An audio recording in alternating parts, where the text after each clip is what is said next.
ओम शांति। 29 जून 2024। आज की मधुर महावाक्य। मीठे बच्चे, शरीर सहित जो कुछ भी देखने में आता है यह सब विनाश होना है। तुम आत्माओं को अब घर लौटना है, इसलिए पुरानी दुनिया को भूल जाओ। प्रश्न: तुम बच्चे किन शब्दों में सभी को बाप का मैसेज सुना सकते हो? उत्तर: सभी को सुनाओ कि बेहद का बाप बेहद का वर्षा देने आया है। अब हद के वर्षे का समय पूरा हुआ, अर्थात भक्ति पूरी हुई। अब रावण राज्य समाप्त होता है। बाप आया है तुम्हें रावण 5 विकारों की जेल से छुड़ाने।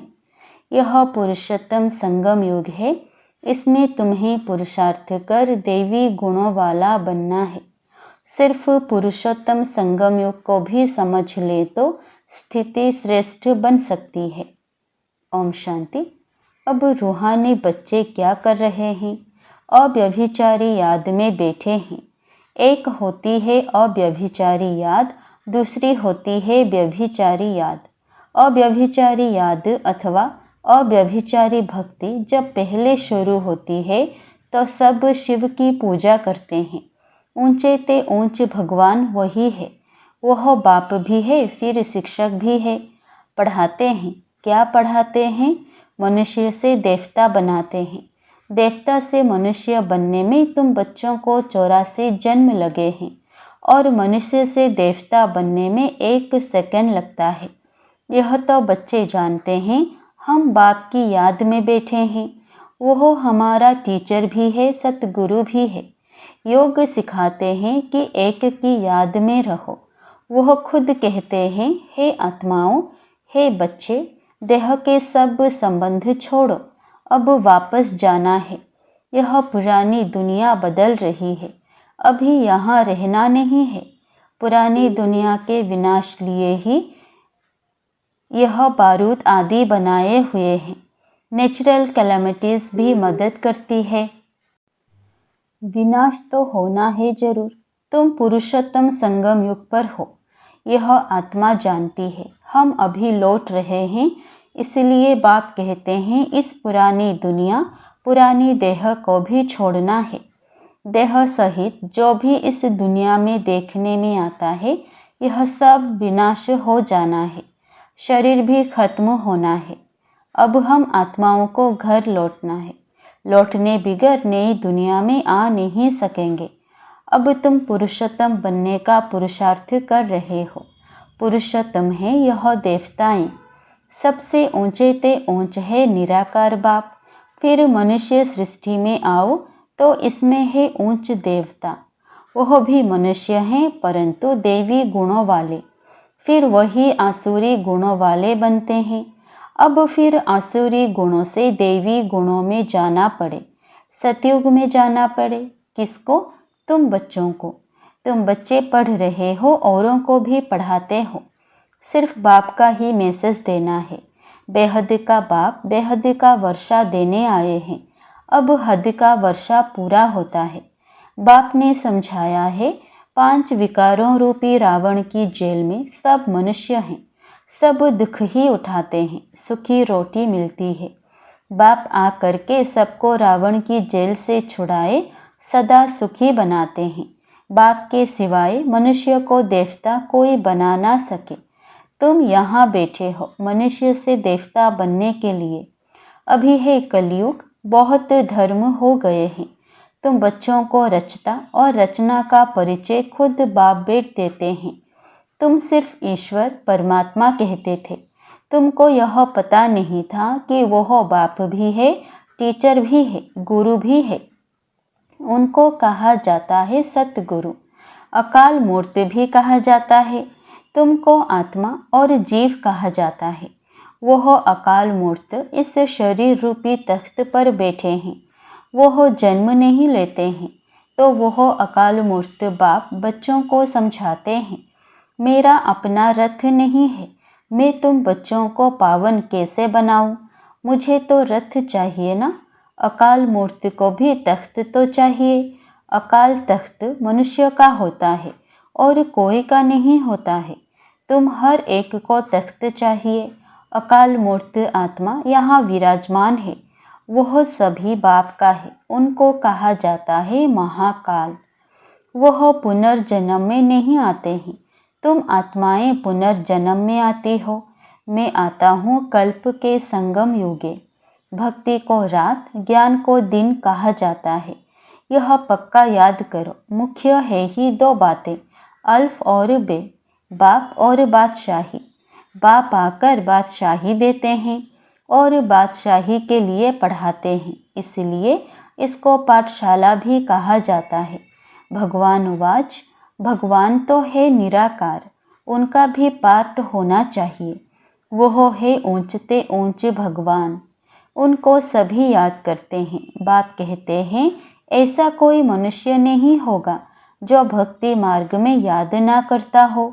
दिल से ही सब पुकारते हैं, हे भगवान, हे लिबरेटर, ओ गॉड फादर, क्योंकि वह है सभी आत्माओं का फादर। जरूर बेहद का ही सुख देंगे। हद का बाप हद का सुख देते हैं।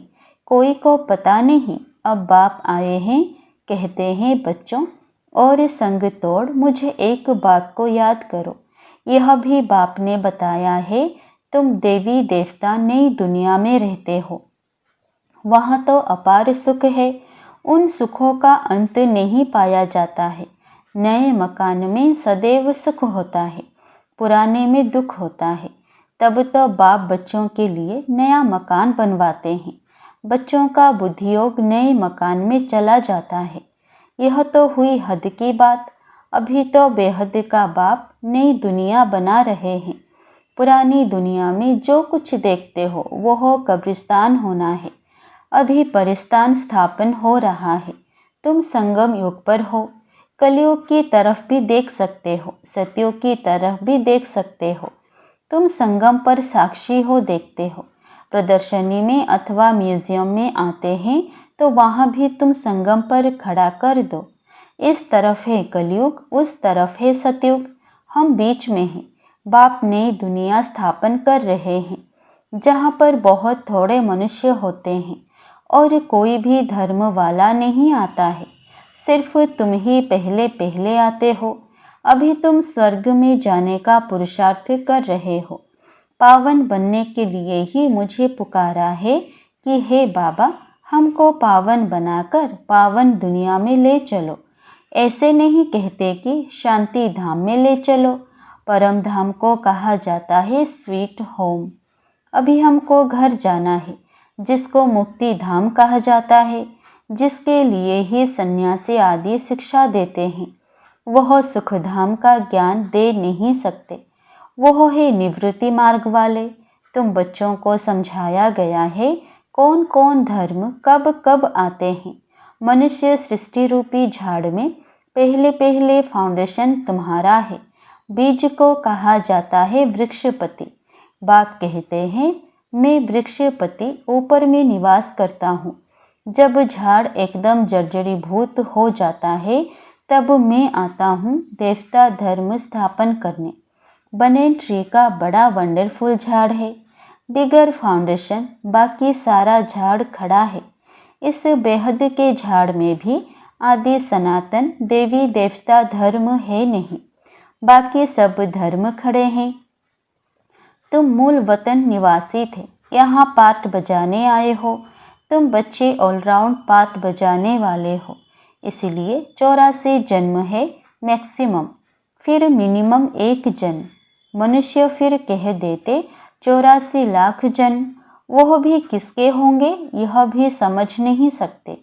बाप आकर तुम बच्चों को समझाते हैं 84 जन्म तुम लेते हो। पहले पहले मेरे से तुम बिछड़ते हो। सतयुगी देवताएं ही पहले होते हैं। जब वह आत्माएं यहाँ पाट बजाती है तो बाकी सब आत्माएं कहाँ चली जाती है यह भी तुम जानते हो। बाकी सब आत्माएं शांति धाम में होती हैं। तो शांति धाम अलग हुआ ना, बाकी दुनिया तो यही है। पाट यहाँ बजाते हैं। नई दुनिया में सुख का पाट, पुरानी दुनिया में दुख का पाट बजाना पड़ता है। सुख और दुख का यह खेल है। वह है राम राज्य दुनिया में कोई भी मनुष्य यह नहीं जानते कि सृष्टि का चक्र कैसे फिरता है। न रचयिता को न रचना के आदि मध्य अंत को जानते हैं। ज्ञान का सागर एक बाप को ही कहा जाता है। रचयिता और रचना के आदि मध्य अंत का ज्ञान कोई शास्त्र में है नहीं। मैं तुमको सुनाता हूँ, फिर यह प्राय लोप हो जाता है। सतयुग में यह रहता नहीं। भारत का ही प्राचीन सहज राजयोग गाया हुआ है। गीता में भी राजयोग नाम आता है।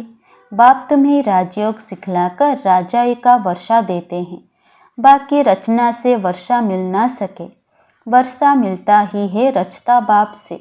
हर एक मनुष्य क्रिएटर है, बच्चों को रचते हैं। वह है हद के ब्रह्मा, यह है बेहद के ब्रह्मा।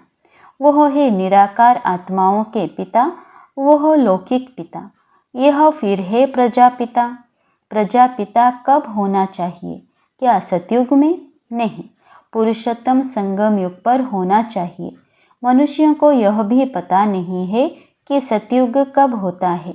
उन्होंने तो सतयुग कलयुग आदि को लाखों वर्ष दे दिए हैं। बाप समझाते हैं 1250 वर्ष का एक युग होता है। 84 जन्मों का भी हिसाब चाहिए ना, सीढ़ी का भी हिसाब चाहिए ना। हम कैसे उतरते हैं? पहले पहले फाउंडेशन में ही देवी देवता, उनके बाद फिर आते हैं इस्लामी बोधी। बाप ने झाड़ का राज भी बताया है। बाप के सिवाय तो कोई सिखला ना सके। तुमको कहेंगे यह चित्र आदि कैसे बनाएं? किसने सिखाया? बोलो, बाबा ने हमें ध्यान में दिखाया, फिर हम यहाँ बनाते हैं। फिर उनको बाप ही इस रथ में आकर करेक्ट करते हैं कि ऐसे ऐसे बनाओ। खुद ही करेक्ट करते हैं। श्री कृष्ण को श्याम सुंदर कहते हैं, परंतु मनुष्य तो समझ नहीं सकते कि क्यों कहा जाता है। यह वैकुंठ का मालिक था तो गोरा था, फिर गावड़े का छोरा सांवरा बना, इसलिए उनको ही श्याम सुंदर कहते हैं। यही पहले आते हैं। तत्व इन लक्ष्मी नारायण की राजाई चलती है। आदि सनातन देवी देवता धर्म की स्थापना कौन करते हैं, यह भी किसी को पता नहीं है। भारत को भी भुलाए हिंदुस्तान के रहवासी हिंदू कह देते हैं। मैं भारत में ही आता हूँ। भारत में देवताओं का राज्य था जो अब प्राय लोप हो गया है। मैं आता हूँ फिर से स्थापना करने। पहले पहले है ही आदि सनातन देवी देवता धर्म। यह झाड़ वृद्धि को पाता रहता है। नए नए पत्ते मठ पंथ पिछाड़ी में आते हैं तो उनकी भी शोभा हो जाती है। फिर अंत में जब सारा झाड़ जर्जरीभूत अवस्था को पाता है, तब फिर मैं आता हूँ। यदा यदा ही धर्मस्य। आत्मा अपने को भी नहीं जानती तो बाप को भी नहीं जानती। अपने को भी गाली देते, बाप को भी और देवताओं को भी गाली देते रहते हैं। तमो प्रधान बेसमझ बन जाते हैं। तब मैं आता हूँ। पति दुनिया में ही आना पड़े तो मनुष्यों को जीवदान देते हो, अर्थात मनुष्य से देवता बनाते हो। सब दुखों से दूर कर देते हो, सो भी आधा कल्प के लिए। गायन भी है ना, वंदे मातरम। कौन सी माताएं जिनकी वंदना करते हैं? तुम माताएं हो, सारे सृष्टि को बहिष्ठ बनाती हो। भल पुरुष भी हैं, लेकिन मेजॉरिटी माताओं की है, इसलिए बाप माताओं की महिमा करते हैं। बाप आकर तुमको इतनी महिमा लायक बनाते हैं। अच्छा, मीठे मीठे सिकिलधे बच्चों प्रति माता पिता बाप दादा का याद प्यार और गुड मॉर्निंग। रूहानी बाप की रूहानी बच्चों को नमस्ते। धारणा के लिए मुख्य सार। पहला, अपार सुखों की दुनिया में चलने के लिए संगम पर खड़ा होना है। साक्षी हो सब कुछ देखते हुए बुद्धियोग नई दुनिया में लगाना है। बुद्धि में रहे अभी हम वापस घर लौट रहे हैं। दूसरा, सभी को जीवदान देना है। मनुष्य से देवता बनाने की सेवा करनी है। बेहद के बाप से पढ़कर दूसरों को पढ़ाना है। देवी गुण धारण करने और कराने हैं। वरदान, सदा श्रेष्ठ समय प्रमाण श्रेष्ठ कर्म करते वाह वाह के गीत गाने वाले भाग्यवान आत्मा भव। इस श्रेष्ठ समय पर सदा श्रेष्ठ कर्म करते वाह वाह के गीत मन से गाते रहो। वह मेरा श्रेष्ठ कर्म या वह श्रेष्ठ कर्म सिखलाने वाले बाबा। तो सदा वाह वाह के गीत गाओ। कभी गलती से भी दुख का नज़ारा देखते भी हाय शब्द नहीं निकलना चाहिए। वाह ड्रामा वाह और वाह बाबा वाह। जो स्वप्न में भी नहीं था वह भाग्य घर बैठे मिल गया। इसी भाग्य के नशे में रहो। स्लोगन: मन बुद्धि को शक्तिशाली बना दो तो कोई भी हलचल में अचल अडोल रहेंगे।